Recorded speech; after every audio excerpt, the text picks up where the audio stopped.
nice rebound coming through. And I think it's showing up here as well. The Nifty Bank ended in the green. It's now slipped into the red a little bit, but just absolutely flat. We've got mid-cap index, which is up about 0.4. By the way, the market breadth was 2:1 in favor of declines. Although, you know, if you had to find volumes on stocks, it was all on stocks which were higher. So, you know, lots of single stock action. And that's why it didn't feel like market breadth was negative or broader market was selling off or anything of that sort. We have a flattish kind of rate now on the Nifty Bank. The broader market 1/3% higher, and the Nifty heat map up on your screen. HCL Tech, as Reema pointed out, on one end it's responding to numbers, and on the other end you've got Dr. Reddy's, Cipla, and actually a bunch of pharma names. But it's overwhelmingly in the green. And then you can see that blue stock, right? I mean, that's Tata Motors X commercial vehicles. We'll have the rate up for you in a bit. Reema. Well, the interesting mover today is LG Balakrishnan. It's not connected to LG Electronics. It just shares the first two, letters, LG. But that's a stock which I last checked and had opened with a gain of close to about 6%. But remember, it's unconnected to LG Electronics. LG Balakrishnan is an Indian company. It operates in the automotive space. But the street is clearly getting excited. But as Prashant pointed out, the top gainer right now is HCL Tech. The street likes the performance. The stock is at 1523, a gain of nearly about 2%. Other IT companies are also moving up. Tech Mahindra, which reports numbers later today post-market hours, has opened with a gain of 1%. Here the street is watching, the investors are tracking whether the margin improvement continues. The company had laid out a 3-year roadmap for a turnaround under Mohit Joshi that comes to an end in FY27, so 1.5 years to go. But by the end of it, Tech Mahindra wants to achieve margins of 15% and industry-leading growth.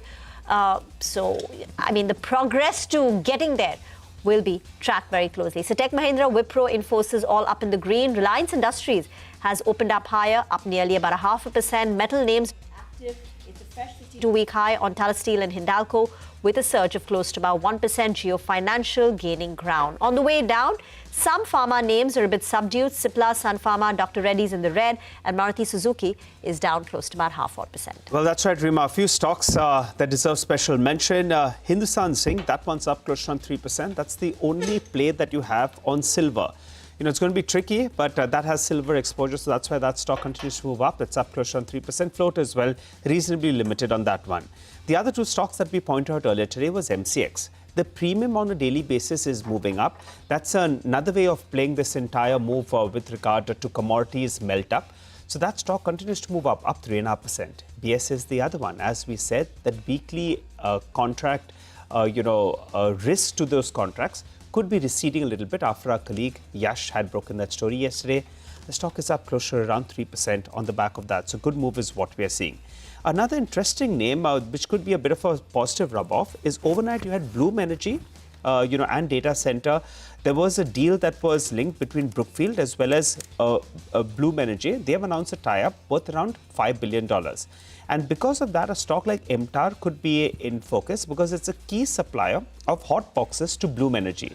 So that explains why MTAR is up close to around 3%. Volume's not very, very high, but that stock's doing well.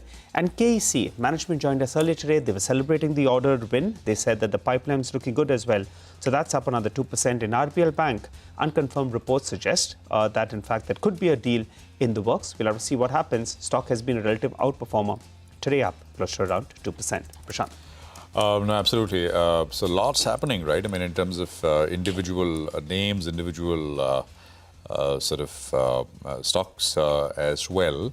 So it's 70 points for now, 25,286 at this stage, at this point in time. We have Nimesh Chandan, who's now joining us. He's right here in our studios, Chief Investment Officer at Bajaj Finserv Asset Management Company.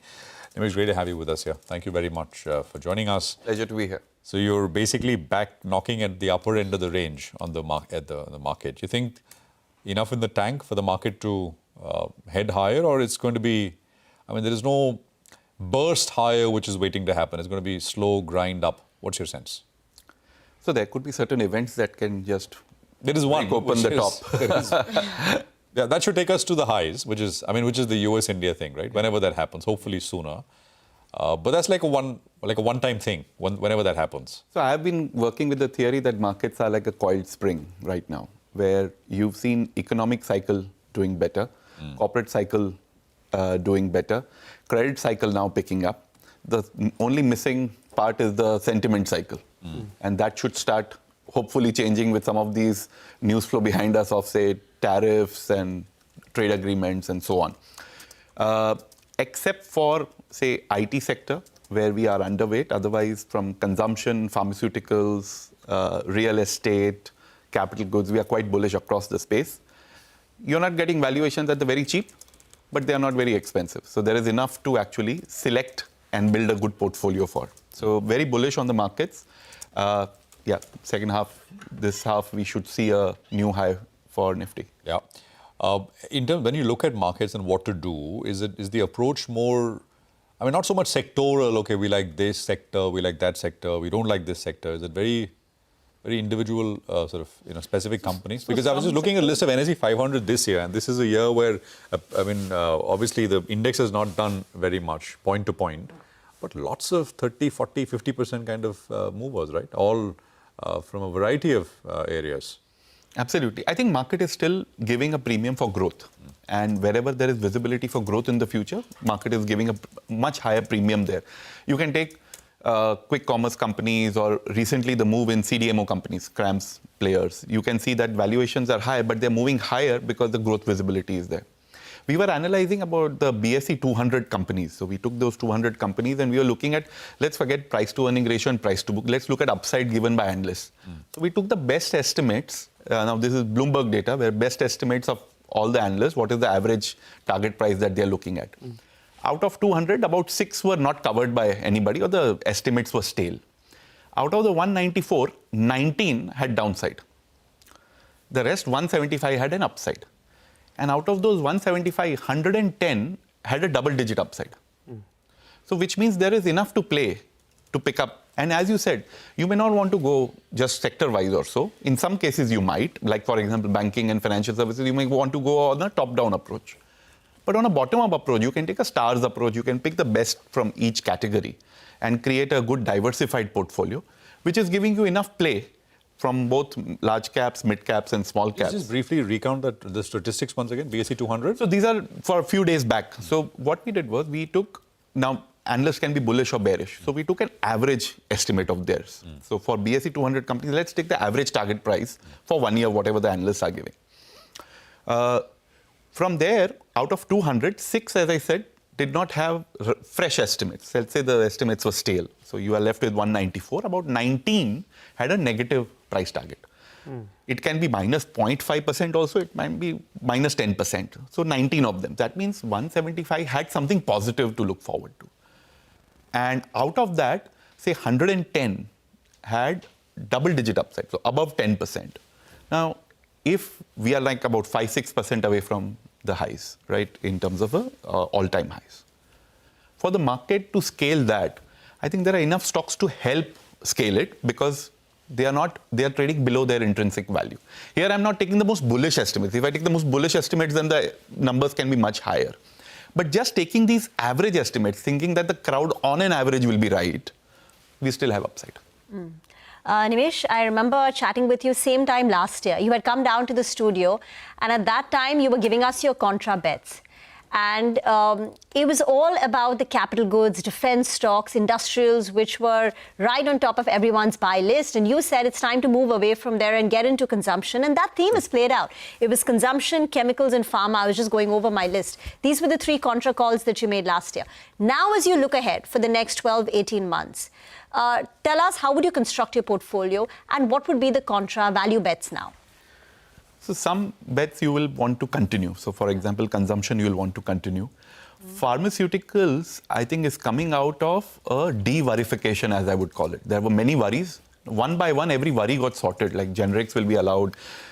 Trump is not putting any new tariff on those innovative or branded drugs, unless, of course, you have some estimate of having a capacity in US. But the big contra bets will be real estate and metals from here. Moving into hard assets. Real estate in India is doing well. Prices have been compressed. Last year, it's one of the underperformers. And now there's value emerging there. With lower interest rates, with more income in the hands of people, real estate can definitely get a boost. On the other side, metals, I think after the move we've seen in gold and silver, I think the industrial metals are next to go. And here, if you see, on an average, if you see last 10 years, metal prices were more hovering around an average, where the cost of mining, sustainability costs were going up. And now emerging markets have started doing well. And we'll realize that as emerging markets urbanize, as they do counter-cyclical policies, the metal consumption demand starts moving up.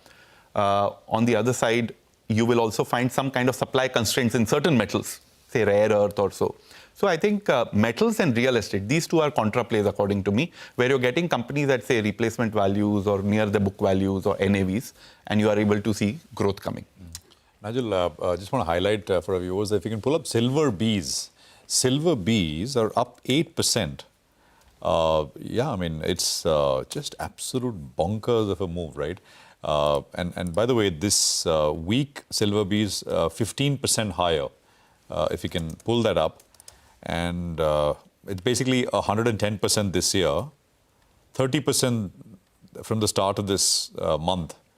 So, and we can have those up. Yeah, there you go, on your screen now. 9% on, that's UTI Silver ETF, 7%, Nippon HDFC 6%. So this is some kind of, I don't want to use the word lightly, but a bit of a small parabolic kind of a move. Is what you have going, Nigel. Well, Nimesh, good to have you on the show as well. So we have gone through some of those trends. I wanted to ask you about another trend that we haven't spoken about, the internet themes. You know, people were brushing it aside, but actually, you know, for those daredevils, so to call it at that point of time, you know, the big money has been made out there. Do you think this internet theme, these new age stocks, they have a longer runway, or do you think, you know, they've done their bit for now, you'd rather stay away? So what we've seen is in technologies, there is always a hype curve that people get excited about something, project that growth rates will be, I mean, path will be very smooth and give it very high valuation and all the players will benefit. Then you have the disappointment where you have a chasm where everything falls together. And then selectively, these businesses which actually deserve high valuation start moving up. So that's what we've seen in the more of an internet space or the digital consumer companies or digital payment companies or so. So all these new age companies have earlier at the listing went through a hype curve. And now businesses that deserve are able to show that they can monetize these trends and grow consistently, have a business moat, those start doing well. So we look at customer ownership. We look at how much margins these companies are making. We also look at which are the investments which are for the present and which are for the future. Right. Many a times the companies actually spend a lot during the initial years to gain customer traction. And then they are able to charge better or reduce those expenses to turn them into profitability. So if you see in the recent past, those companies which have shown good numbers along with good profitability have actually shown better performance. In consumption, what's the best play? I know we've asked you this before, but rates keep changing. The subs themes also keep evolving. So now at this juncture? So as I had said earlier also, I'm bullish from everything from FMCG, quick commerce till real estate. But from now on, if you want to see more upside, because after the GST cuts announced, there have been certain moves in the market. I think in many cases, the auto stocks have moved up significantly. Consumer discretionary pack as a whole has many opportunities where valuations are attractive. So in white goods or in home improvement spaces, you have opportunities where valuations are attractive below their average and the growth is quite good. Some of the themes may continue. So for example, consumer services, whether it is quick commerce, QSRs, those guys can continue. Unfortunately, Rima, here the attention went toward GST winners or losers. Not many people are accounting the whole impact, the wealth effect because of gold, the income effect because of income tax rate cuts. We are going to have 8th pay commission, which will be coming and giving a stimulus in a way to the urban consumption. People are not looking at the whole picture. People just tried to put numbers on GST winners and losers and decided which ones to buy. That's why you've seen very different moves in these sub-segments of consumption. But I think overall, consumption space for India, I think for next 5 to 10 years, it's the best space to be. So there were quite a few consumption IPOs, right? There's an urban company, or there is LG Electronics now. We'll await the listing. I don't see Bajaj Finserv's name in the anchor investors. Is it that y'all participated and didn't get allocation, or y'all just stayed away? And if yes, why?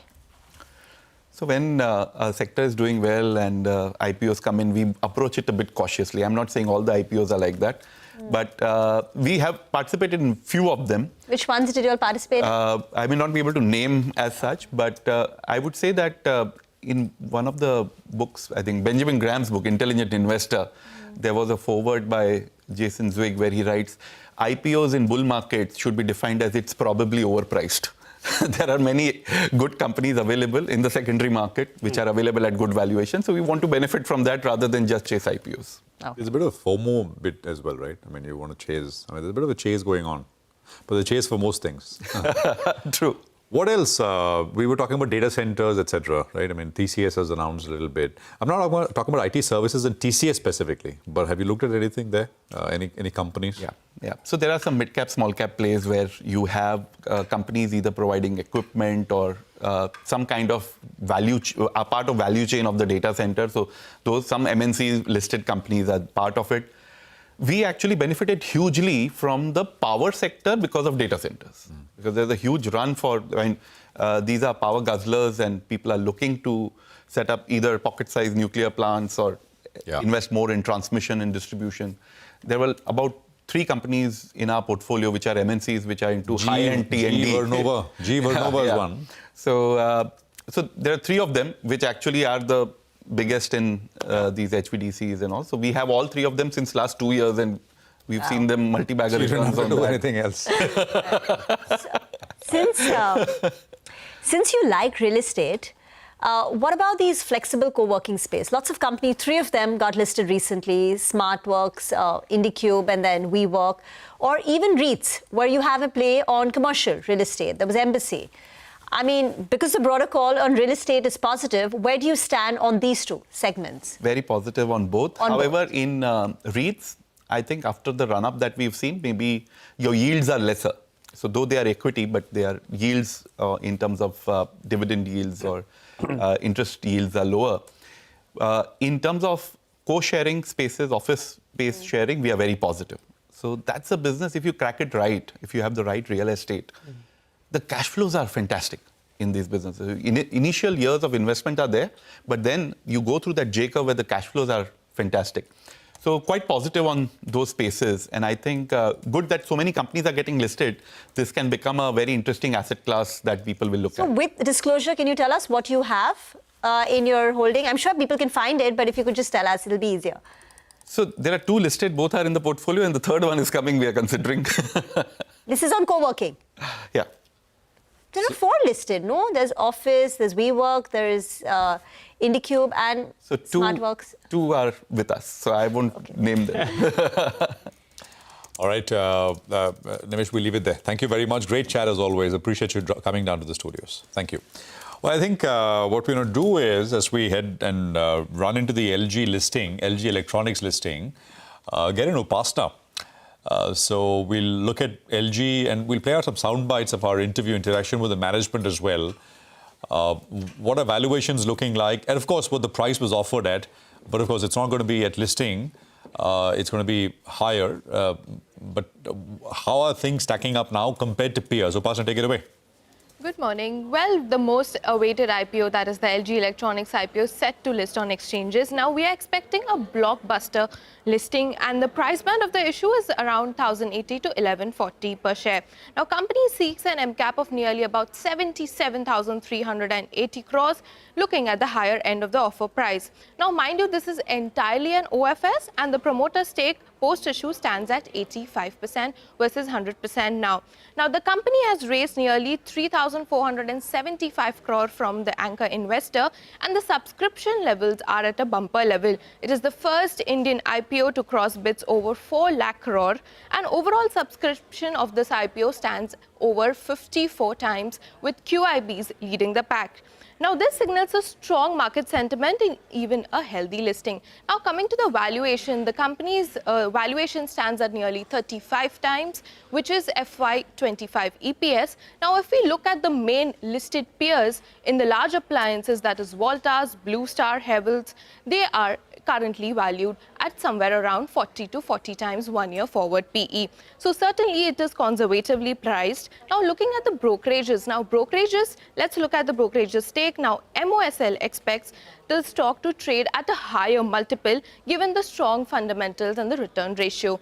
They've initiated a coverage on this with a buy rating and a target price of nearly around 1800 per share. Now, Ambit also says that the growth tailwinds led by underpenetration will continue to play out for the stock with premiumization opportunities across categories. It has given a 12-month price target of 1820, which implies a valuation of 43 times 1 year forward PE. Nomura has also given a target price of 1800 and Antique has given a target price of nearly 1725 per share. Thank you very much for that comprehensive details there. In fact, we had a chat with the top management of LG Electronics earlier. They spoke about the reinvesting plan in India, their outlook. Listen in. We are reinvesting here in India. We are coming up with our third plant. It's in Sri City, Andhra Pradesh, where our $600 million US dollar investment we are doing. We are doubling up our capacities. We are investing in new products, new technologies. We are also investing to improve the retail infrastructure in Tier 2, Tier 3 town, introduction of many new products. We are also scaling up our B2B business. That's our focus area. Okay, all right, and let's focus on the other number that came in overnight that is quite encouraging. Anand Rathi, the stock is holding strong. Ria joins us to help us out with a quick revision of those numbers. Ria? Well, yes, Nigel, good set for Anand Rathi in this quarter. The net profit has gone up by around 6% sequentially, coming in at 99 crores. Revenue also seeing an uptick of 9% sequentially at roughly 297 crores. Even the EBITDA has gone up by around 8% on a quarter-on-quarter basis. Net inflows, however, have gone down by around 22% sequentially at roughly 3,002 crores in this quarter. Now, overall, the company has seen continued growth in turbulent markets. And however, there is a slowdown in the AUM growth of the company, but these still do remain on track to achieve the AUM growth targets for the year. And on the back of this, the stock is up by around 6% at the moment. Thank you very much for that. For the markets too, holding up with a gain of about 50 points in the Nifty, closer to 25,300. The Nifty Bank is flattish today. So yesterday it did a bit of an outperformance, but today it's on the flatter side, despite the benign CPI inflation raising hopes of a rate cut coming from the RBI, but that isn't getting reflected in the price. I think it's IT which is doing quite well today. HCL Tech continues to be the big winner. Along with that, some other names in the metal pack. Tata Steel, ONGC, Apollo Hospitals amongst the top Nifty gainers. But let's now turn our attention to India's auto component space and to try and take stock of a few things. For starters, has the recent GST cut translated into lower costs, improved margins for the suppliers, or has the benefit been absorbed into the value chain? Secondly, festivities are on in full swing. But how strong is the pickup in orders? What's the inventory movement looking like? And finally, the rare earth magnet squeeze. It's a key concern for EVs and electronic components makers as sourcing challenges persist and costs are likely to stay elevated. Put all this in perspective and take stock of things with Sunil Chodia, Chairman Managing Director at Raj Ratan Global Wire, and Swasthi Shrikant Badve, promoter of Bellrise Industries. Gentlemen, thank you very much for joining in. If I could get both your views, and let me start with you, Mr. Chodia. The recent GST cuts, what has been the tangible impact in terms of order inflows that you've seen? And what is the order book now looking like? Can you put a number to it? For our company, because we are suppliers to tire industry and we are tier 3 suppliers, so the effect of all this boom in the auto industry and increased sales of auto, what we are seeing in this festive season, the impact of that will come little later on the tire industry, because 70% of the tires go in for replacement market and only 30% go in the original equipment. So, but definitely long-term perspective for tire industry is also looking positive because there is a reduction of GST on tire itself. From 28%, government has reduced the tire GST on tires to 18%, and similarly on farm tires, it is reduced to 5%, which was previously 18%. So we are bullish, we are positive that our customers, which is tire industry, will make more and more tires and sell more tires in India. Mr. Badmi, same question to you. Have you seen increased orders from your OEM clients, or will the benefit translate with a lag? So I think there's been good growth across all segments, I think led by two-wheelers and four-wheelers. That was our hypothesis going into this festive season, that two-wheelers and four-wheelers would be the large gainers out of this GST rate cut. And I think a couple of factors that have come together. One is, of course, the pent-up demand up to 22nd September, where a lot of stockpiling was happening and consumers were waiting for the GST rate cut to happen. Second was the festive season itself that is kind of coming through. And third is the GST rate cut. So kind of three factors that have come together to give this upward swing in volumes in the past couple of weeks in the festive season. And fingers crossed that it goes on in the next couple of months. All right. Hi, Mr. Chaudhary and Swasthid. Good to have both of you all on the show. Swasthid, I wanted to ask you about the rare earth shortage. Has it impacted your business at all? You know, one of your clients is Bajaj Auto. And I recall in August, they had mentioned that there was some kind of difficulty in terms of production.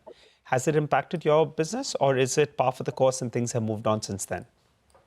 While we can't comment on any particular OEMs in general, I think in general, the automotive two-wheel industry has been dealing with the rare earth magnet issue. We do feel that there's been a bit of innovation coming in from the OEMs with the development of new ferrite-assisted motors, which are magnetless motors. So I feel that could be one way in which OEMs can solve the issue in terms of scaling production while not being dependent on this rare earth magnet issue. I think apart from that, we're still bullish that the Indian government over time will, take the right steps in figuring out this issue and make sure that the Indian industry in that sense is Atmanirbhar. Okay. All right. Mr. Chaudhary, coming across to you then. You're sounding quite optimistic with regard to prospects. I think when we spoke the last time around, you all were talking about volume growth of close to around 15%, mid-teens if I remember correctly, with margins in that vicinity of around 13 to around 15%. You hold on to that? Yeah, we are in the silent period, so I would, avoid commenting on this. But we are looking at a growth of tire industry at 6 to 8% this year. Okay. And we'll have a major share of that pie. Got it. Yeah, I mean, noted that you're in silent period, but what about exports? Because you have a fair bit of exposure to the international markets. Could you tell us, how are things shaping up on that front? Because a couple of quarters ago, there was some difficulty, but you were optimistic that things will gradually start settling itself. Has that taken place? Yeah, so export is picking up well, and we are on track with our projections on export. Thanks to, there is no change in the reciprocal duty on our product. We fall under Section 232. So the export to US is still going strong, and we are keeping our fingers crossed that there's no new announcement which adversely affects us. Okay, all right. Swasthid, your business, in fact, there's a lot of optimism with regard to the way ahead. And I think one shareholder wish list was that you have an unlisted business, which gradually will start getting folded into the listed business. I think that was supposed to take place at book value. Is there progress on that front? And should we expect something in this fiscal year itself? Yes. So as we've spoken in the last two earnings calls, we do expect this merging or acquisition between the unlisted and listed entities should happen within this fiscal year. And we don't see any reason why that should not happen. So we are seeing internal progress, but nothing in particular that we can comment on publicly at this moment. But yes, we do feel that in this fiscal year itself, we'll be able to see this happening. All right, got that. And also four-wheelers, it's a smaller percentage of your mix.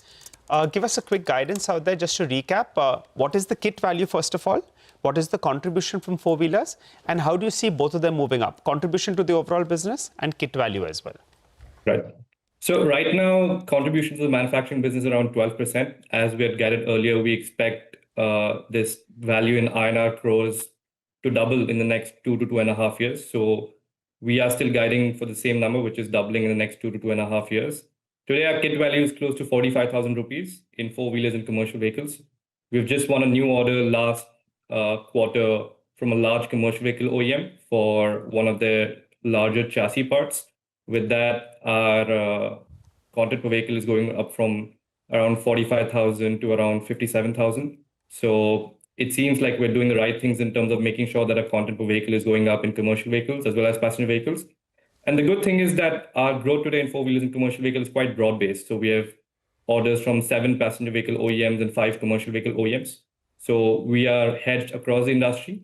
And irrespective of how OEMs do within themselves in terms of their rankings, we'll continue to grow given that we have exposure to more than 12, 13 OEMs in both spaces. Okay, all right, Swasthit, as well as Mr. Choudhary, we appreciate you joining in and giving us all those details. As you all mentioned, we're in a bit of a silent period, but both of you all are optimistic on prospects of your individual businesses as well. Post your results, we'll re-invite you all and in fact get a sense with regard to how things are panning out. By the way, LG Electronics, the listing out there at a premium of 50%. So that's even higher than the grey market premium that the street was talking about of around 35 to around 40% approximately. Big uptake. And today, at least 5 notes is what I saw, actually 6 to be precise. And all of them had the target price in the vicinity of around 1,700 to around 1,800 rupees per share. For the time being, it's starting bang in that zone itself at around 1,710. And one more stock, Tata Motors, the passenger vehicle business. I think we should get the rate up for you. That's listed at around 400 rupees approximately. Yesterday was the last day to buy if you want to be eligible for both the shares. Today you have the PV business actually that's listing. So, that as well comes up for you on the screen. Okay, so the way LG Electronics, the analysts have arrived at it, at 1140, it was trading at about 30 times forward multiple. It was 35 times trailing on FY25, but on FY27, it was about 30 times. But some of the peers were trading at about 40, 45 times. So analysts have arrived at, say, 40, 42 times forward multiple, and then you get a target price of close to about 1,800, which is where majority of the target price. I think there's one by MK, which is in excess of 2,000 rupees in terms of a target price. But a solid listing coming in on LG Electronics, 1,700 plus versus the issue price of 1,140. And on Tata Motors, the passenger vehicle has settled at a price of 400 rupees on NSE. I think it's seen a Nomura valuation, and I think that was about 365 for the passenger vehicles. All right, get into a break. As we do that, a quick note for all our viewers. As you can see on your screen, the Money Control stock score just above the line graph. This is a score assigned to each and every stock based on Money Control's multi-factor algorithm. It's calculated by analyzing over 40 parameters, including both the current and historical financial statements, price charts, technical indicator, and each individual parameter is considered for calculation of the 4 factors, which are and those 4 factors are then aggregated to arrive at an overall Q score, Q factor score, a G factor score, a V factor score, and a T factor score. But remember, this is not a buy or a sell recommendation. So anyone who wants to make an investment, please do carry out your own necessary due diligence or go through a certified registered financial advisor. Get into a break. On the other side, K. Suresh of Association of National Exchanges Members of India and Rajesh Baheti of Crossseas Capital Services will be chatting with us. The sources tell us that SEBI won't change the weekly options expiry unless data shows heightened and unusual retail activity.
Welcome back.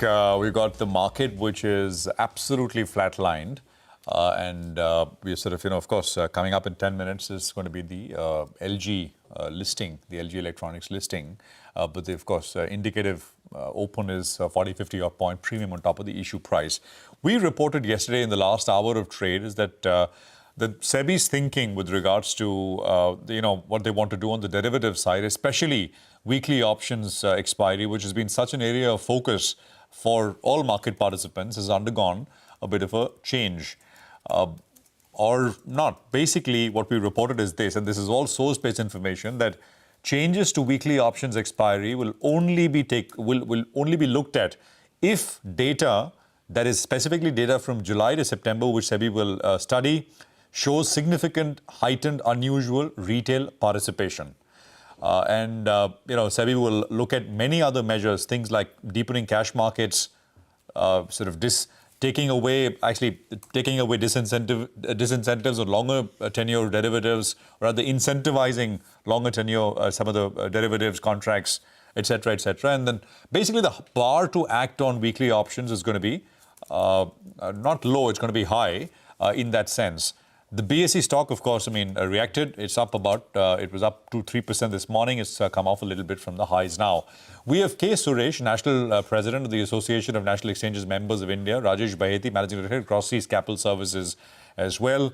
Gentlemen, good morning. Great to have both of you here. Mr. Suresh, I'm assuming you've also, and your members, everybody's written to SEBI with your sort of feedback on this, like so many others we understand have.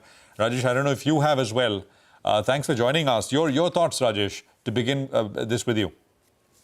It's interesting that we're discussing whether we should be having weekly option contracts here or not, while at the same time the GIFT Nifty NSE IFSC has launched daily expiry contracts, and while they've done that, they've extolled the virtues of having a short-term risk management product. So that product can be participated by every retail investor in the world, barring resident Indians. And so I think the debate on whether the product itself has merit or not should be put to rest. Now the question is, how much freedom does the Indian investor get to do with his money versus, the kind of moral arguments that you put forth that overtrading is not good. So the merit question should be put to rest now. It's interesting the way you put it. Every retail investor in the world except resident Indians, or the product in GIFT Nifty daily expiries. So, what we reported, Rajesh, does it look like the thinking is evolving, and in a way they can sort of are coming around to the industry's point of view, that maybe we need to do other things before we take a hammer to this product? Absolutely, because when you allow zero DTE options on the international market on the same index, you're telling the world that it's okay to have such short-term trading products. So per se, I think that there is a thinking or rethinking within SEBI that we can't pull the strings too hard on the domestic market. You can't really suffocate the market here beyond a point. And liquidity is one of the main virtues of the capital market versus every other asset class. And you take that away. You take away the one good thing the capital market offers you over and above every other asset class. So I think that thinking is gone now. A realization has dawned upon SEBI and the powers that be. And I think they will find it very hard now to justify that while you have the zero DT products available on the Nifty for every other retail investor in the world, that the Indian investor should not even trade the weeklies. Mr. Suresh, just wanted to get your thoughts in. So SEBI has indicated that there will be no change unless they see unusual retail activity. Now, what defines an unusual retail activity going forward? What could be the potential metrics? What could be the potential triggers?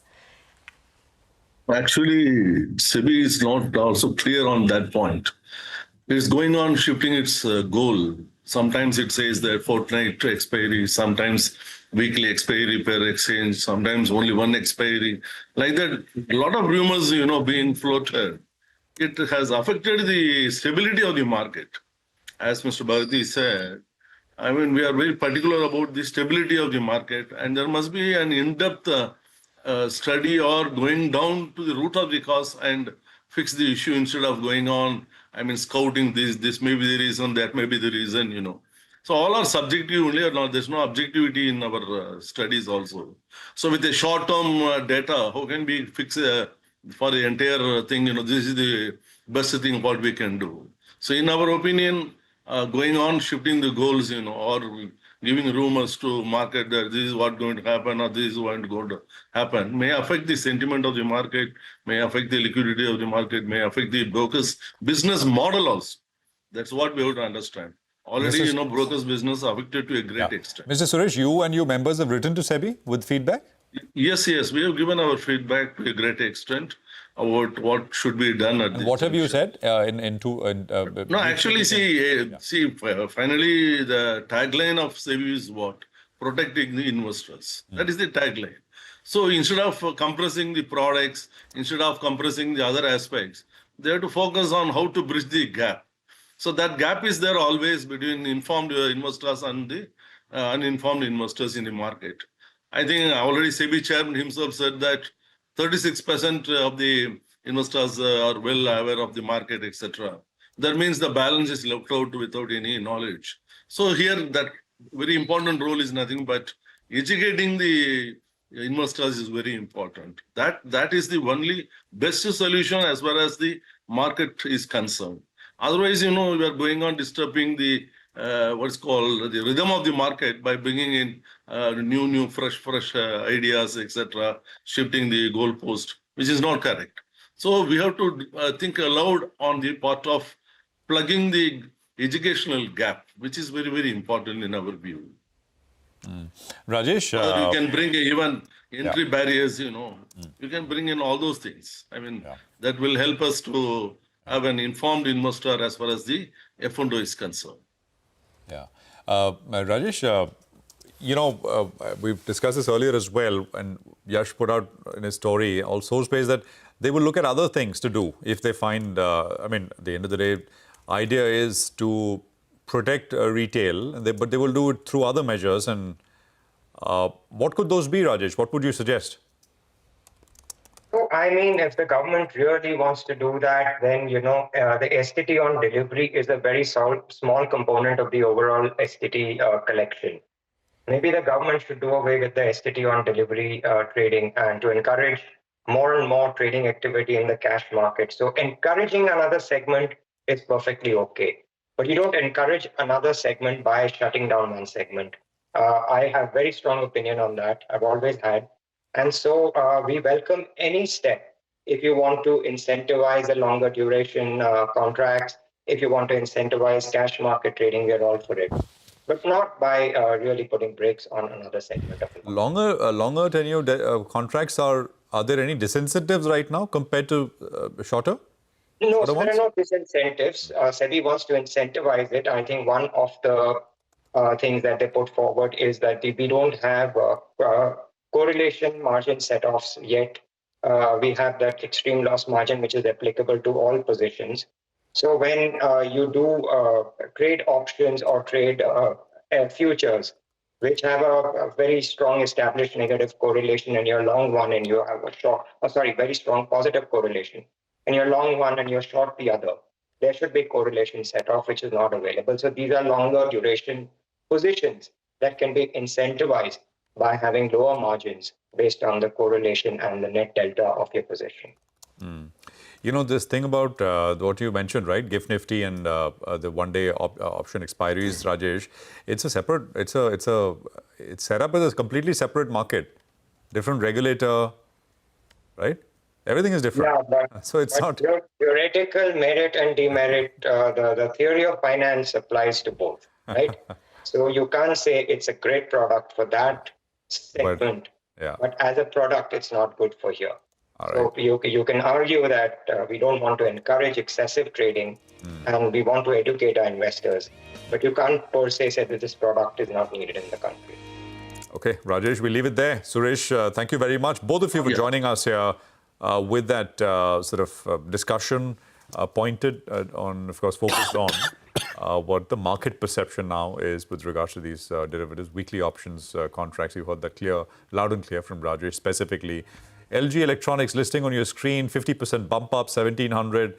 If you can flip that around and look at the market capitalization as well, I think that should be LG now in the 1 lakh crore market cap club, along with a bunch of other companies as well. So that is the NSE CEO and MD, Ashish Kumar Chauhan. There's the Chief Operating Officer, and of course there's the LG team, for sort of ringing the bell along with the NSE officials there as well. So one more global company, global MNC, and of course close on the heels of the other South Korean giant, Hyundai, which listed late last year. LG Electronics is now part of the markets here, secondary markets here. Of course, big volumes as you'd expect.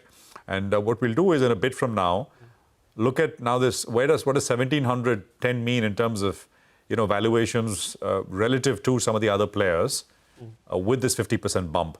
So we'll do that in just a bit from now. There is 1.5 crore pending buy orders on LG, and the sellers are at around 13 lakh shares approximately. So the number of buyers outweighing the sellers by a large margin. And those that got in the IPO, I think 13 shares is what they got. They'll be very, very happy. Of course, 50% up. What a bumper listing on day one, largely on expected lines. And LG Electronics is a play on India's consumer appliance market, which analysts point out is underpenetrated. But not just that, it's a play on premiumization. If you want to play the consumer discretionary space and you want a premium offering in terms of, the TVs, the inverters, the washing machines that LG Electronics sells, it's on the premium side. So it's a play on premiumization, and analysts also point out because of the localization efforts of the company, margins are also likely to improve. So that's the big one. LG Electronics opens with a gain of 50%, 1700 on LG Electronics versus the issue price of 1140. Get back to the markets, and by the way, markets have come off. The Nifty is now below 25,200. It slipped about 100 points from the day's high, and the problem is the banking stocks. The Nifty banking index has slipped, and in individual names, it's Axis Bank with a cut of more than 1%. IndusInd Bank is weak in trade. SBI has a red tick. HDFC Bank is flat now, but come off from the highs. So banks are struggling a bit. Chandan Taparia, Head of Derivatives and Technicals Wealth Management, Motilal Oswal Financial Services, is now joining in. Chandan, are you disappointed to see that markets have come off in the first 1 hour, and what would the trade be? Yeah, good morning. Thanks for having me. So I believe market is rewarding selective stock-specific theme rather than the broader indices. In fact, the Nifty got stuck in a range of 1,000 points from almost last 4 months in between 24,400 to 25,500. And the good part is that we witnessed some recovery in last 2 weeks by more than 700 points, and the base of the market is clearly shifting higher. However, momentum is missing, but I think at lower weeks, this kind of scenario could continue. As of now, we believe that 25,000 to 25,450 is going to be the broader trading range. We have seen some put writing at 25,000, but at the same time, the call writing is also visible. So that is not going to allow the market to move at much higher side. So we have to play the trading band between 25,000 to 25,450. So in that, one can go with buy on decline instance. Now talking about Bank Nifty index, I believe BFSI segment can do better, and Bank Nifty has really outperformed in last couple of weeks.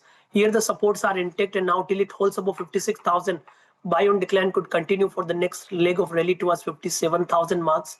So yes, both the indices are likely to be positive to range bound, or buy on decline could be seen after the recent small profit booking from current zone. Okay, all right, Chandan, what about individual stocks?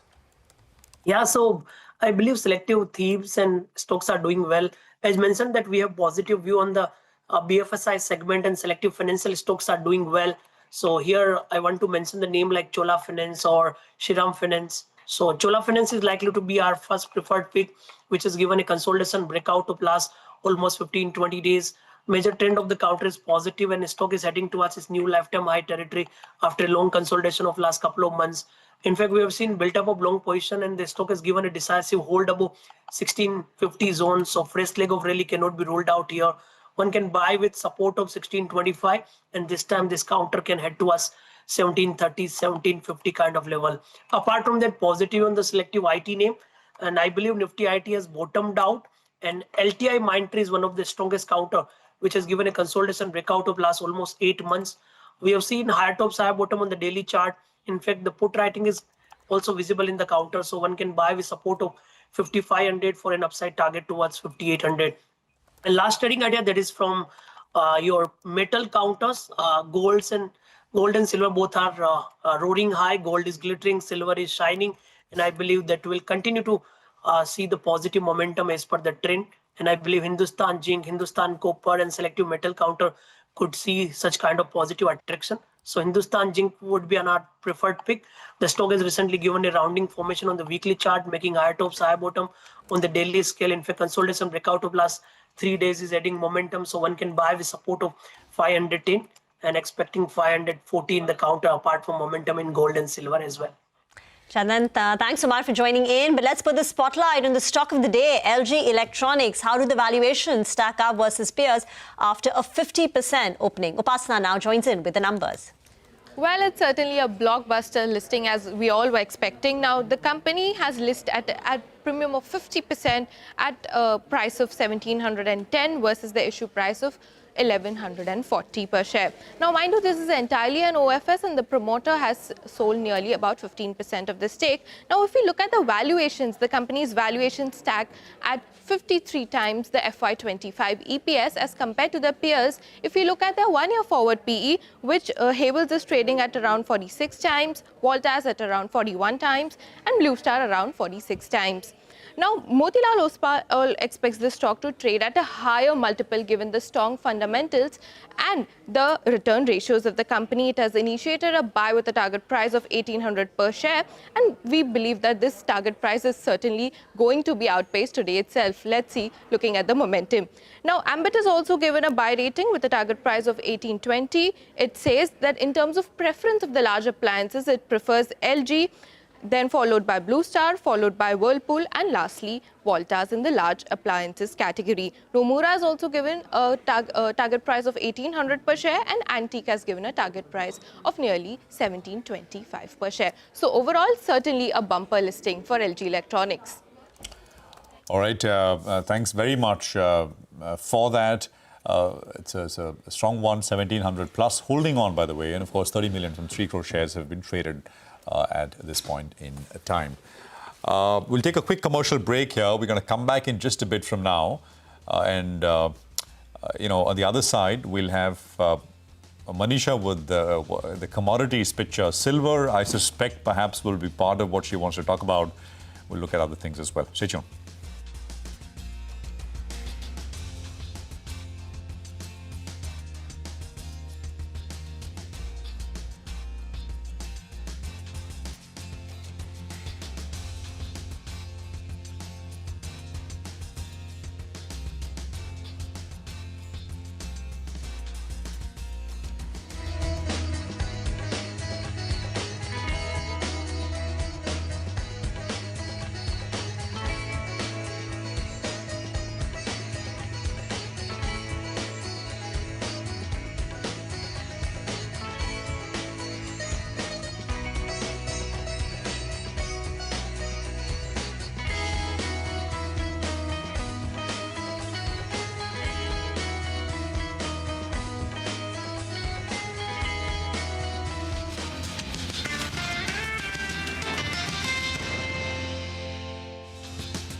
Welcome back. Let's talk commodities. Now Manisha is joining in, and once again she's telling us about the rise seen in gold and silver. Manisha. Yes, thank you for that. It's not just a rise, it's a record high that we're talking about yet again. And a string of that we've seen in the month of September, and October continues the same way. For gold prices, we've seen 2.5% of gains overnight. 4160 has been taken. We are trading above that level right now. And when you look at the last 1 month, well, gold has seen 13% of gains. If you look at this year till time, we have seen a gain of 59% come in for the gold prices. So this has been the best year that gold is looking at since 1979 in sense of price gains there. Well, what the traders are working with is a 100% probability of a rate cut in December and a 97% probability of a rate cut coming in for the month of October. This seems to be, as of now, getting baked into the prices, and that's what we are dealing with.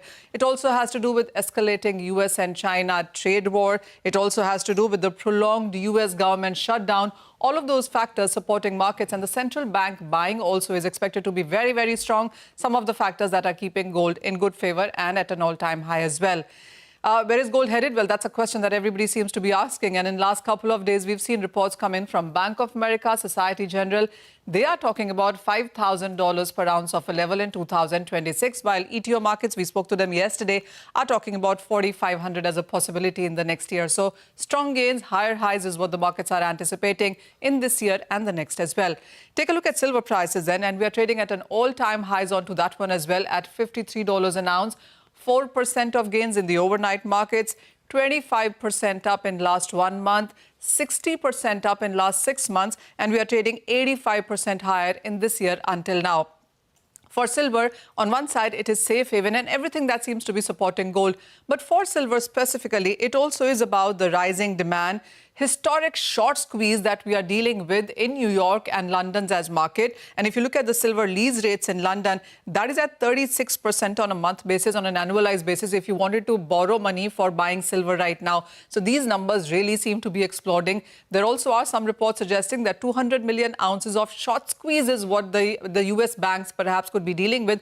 I mean, these are not unsubstantiated reports. There are numbers much higher than this as well. So this short squeeze, low liquidity, low silver available for trading in London and US markets really seems to be bothering. Remember, London for last 4 decades has been the exchange where the world takes silver prices from, but that really seems to be breaking at this point in time. And then it also is about private investment demand. You also are looking at Indian demand for festivals also staying quite strong in the markets there. Bank of America is talking about 65 for silver. We're trading at 53 at this point in time. We started this year with 29, by the way. So these are historic highs that we are dealing with. The US administration also has put silver as a critical mineral in 232 probe. And if it is actually a critical mineral, and if there are some taxes or duties that come in for silver, could be yet another factor that could be keeping silver prices on the higher side. So various reasons to keep buying into silver there. And then you have platinum, which is trading at 12.5-year highs, has gained 4% overnight and is up 89% in this year. Copper as well has gained 6% in the overnight markets. It's up 28% right now. Take a look at palladium prices, and we have seen stronger gains come in for that one, 2-year highs for that, and 78% of gains in this year for this one as well. So everywhere that you look at in sense of precious metals, catalyst metals, all of that is trading at multi-year highs or all-time highs.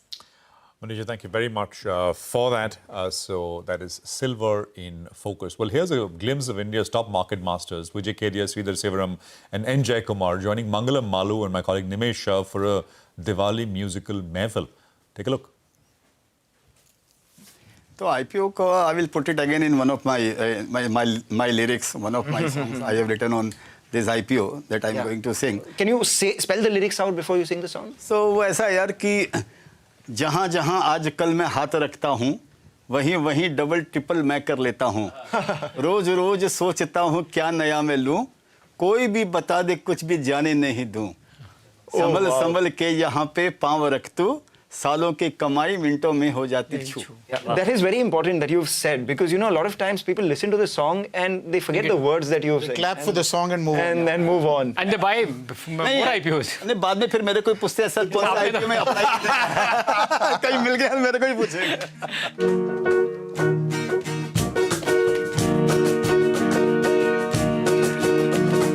जहाँ जहाँ आजकल मैं हाथ रखता हूँ, वही वही double triple मैं कर लेता हूँ. रोज रोज सोचता हूँ क्या नया मैं लूँ, कोई भी बता दे कुछ भी जाने नहीं दूं, संभल संभल के यहाँ पे पाँव रख दूं, सालों की कमाई मिनटों में हो जाती चूक, आईपीओ और वाईपीओ से बच के रहना तू, पेनी स्टॉक से आ रही है बड़ी बड़ी भूख, इतनी सी समझ के बात आसमां को छू, फिर कभी न कहना विजय टोका नहीं क्यों। Wow, फिर ना कहना कि विजय टोका नहीं क्यों। Alright, so the message is clear. Hold for the long term. ये है long term, ये है long term, ये है long term मेरी जान.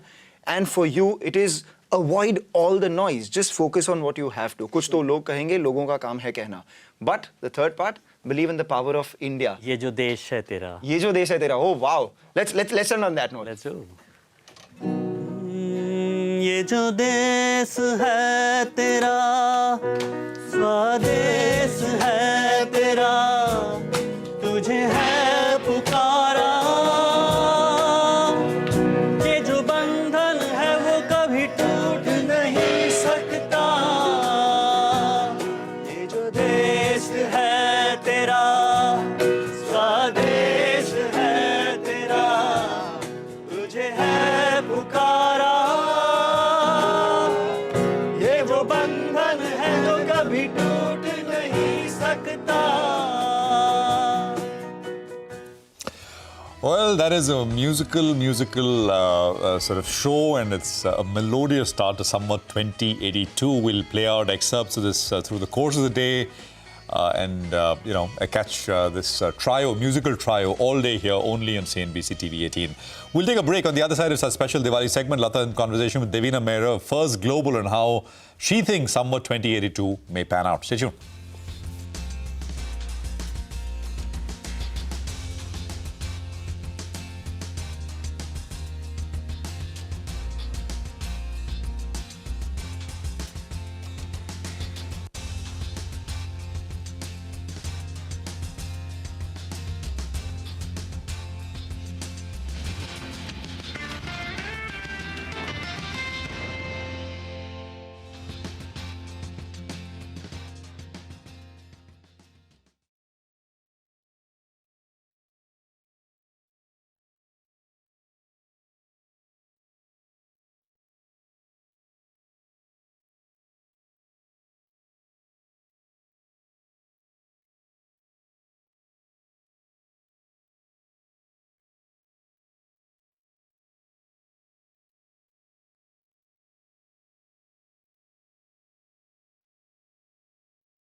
Well, we continue with our Diwali theme. Welcome to our Diwali special market master. I have an unquestionable market master today with me, Devina Mehra, founder of First Global and author of the bestseller Money, Myths and Mantras. In fact, Devina has just returned from the Kushwant Singh Literature Festival in Kasauli, where she was interviewed, of course, on her book. Devina, thank you very much for joining us and for flagging off my Diwali show. Well, for starters, actually this Diwali we're all entering with a bit of a FOMO. Oh, I wish I had put more money in gold. Oh, I wish I had got the LG IPO. There is a lot of FOMO in the market because secondary market has not made money. Why don't you start by telling us how should we address the gold FOMO? Okay, first of all, the worst thing you can do in the markets is to have FOMO. So that's the part that always misleads you because we've actually seen the data. If you systematically chase whatever has done well of late, whether it is global markets versus India, gold, or if we go back further, it might have been PSU stocks or small cap. If you have FOMO and therefore you, for example, invest in the next thematic fund that comes along, you will systematically underperform. So if you chase the heroes of yesterday, you will systematically underperform. That's the data. So, and as Richard Branson said, opportunities are like buses. There's always another one coming along. So you don't have to chase yesterday's opportunity. Fair point, fair point. Just before this program started, I heard somebody on the channel say that gold has seen the biggest rise since 1979. So let us go forward and see what happened after 1979. So gold made a high in 1980, true enough. But thereafter, it was 27 years before it reached that high again. Oh. So that's the story of gold, at least in dollar terms. And in between, so from 1980, if I go fast forward 19 years to 1999, it was still down 60% from the high, 62% to be exact. That's the story of gold. Gold is actually no safe haven. It's been more volatile than equities in dollar terms. But on the other hand, our grandmothers were not wrong to buy the gold for Dhanteras and otherwise. Because at that time, you could not invest overseas. So gold was the only hard currency asset that you could actually buy. So it was very sensible. That was, in real terms, the only global diversification you could get. But now that is not the case. Now you can get true global diversification. So gold should be part of your asset allocation, but it should not be 25, 30% of your asset allocation. I mean, to my mind, for most people, gold and silver should be in single-digit kind of allocation. Fair enough. Actually, in India, because of the continuous rupee depreciation, we never lose 60%. Even in that period which you refer to, we actually rose to 130%. Yeah, exactly. Exactly. That's the point. So because at that time, you didn't have any other dollar asset that you could invest in, dollar or hard currency asset. Okay. Now, let me come to the next FOMO, or rather the next fascination of the market now, IPO. And, every now and then there comes an LG IPO, which lists at 50% premium. And then once again, you feel, is this a bubble? Was I wrong not to have, thrown my hat in? Of course, even if you had thrown your hat in, you may not have got it. So can you advise people on how they should approach this ongoing frenzy of IPOs?